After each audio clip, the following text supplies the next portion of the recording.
Bonjour à tous, dans ce nouvel épisode, nous allons parler de taux d'endettement et de capacité d'emprunt. Comment calculer mon taux d'endettement et donc ma capacité d'emprunt? Vous avez envie d'acheter, mais vous avez même commencé à visiter, mais vous vous demandez combien vous pouvez emprunter. Pour le savoir, c'est très simple. Vous prenez vos revenus nets, c'est-à-dire avant impôt, il s'agit bien du net et non du net fiscal, et vous appliquez 35%, c'est le taux d'endettement maximum autorisé. Par exemple, si vous gagnez 3 000 € net, l'ensemble de vos crédits ne peut dépasser 1 050 €. Si vous gagnez 4 000 € net, ce sera 1 400 €, etc., etc. Ensuite, il suffit de faire le calcul suivant. Je peux rembourser 1 050 € de crédit, donc sur 20 ans, au taux actuel de 3,25, avec une assurance au tarif moyen, je peux emprunter un peu plus de 175 000 €. Néanmoins, il faut tenir compte de vos charges.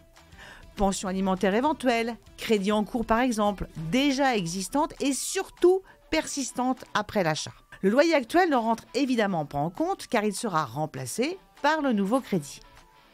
Ainsi, si vous gagnez 3 000 € net mais remboursez déjà 300 € de crédit, la mensualité du crédit immobilier ne pourra dépasser théoriquement 750 €. Mais comme toujours, il existe des nuances. Premièrement, le banquier peut également tenir compte de ce qu'on appelle le saut de charge.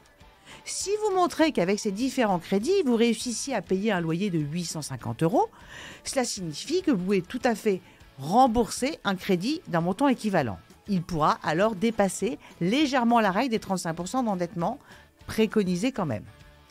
Deuxièmement, autre cas, vos revenus sont dans une moyenne haute. Dans ce cas, le banquier pourra regarder plus précisément ce qu'on appelle le reste à vivre. Qu'est-ce que le reste à vivre ?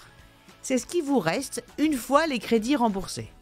Exemple, un foyer qui gagne 5 000 € a une capacité de remboursement de prêt de 1 750 €.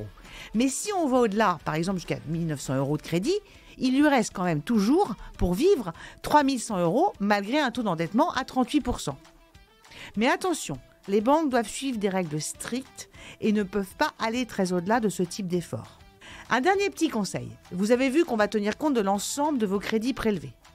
Aussi, on ne le dira jamais assez, mais la multiplication des petits crédits à la consommation peut venir grever très rapidement votre capacité d'emprunt.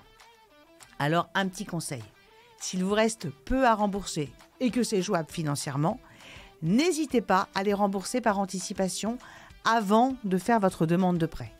Ça pourrait changer clairement la donne. Je vous dis à très bientôt pour d'autres conseils immobiliers.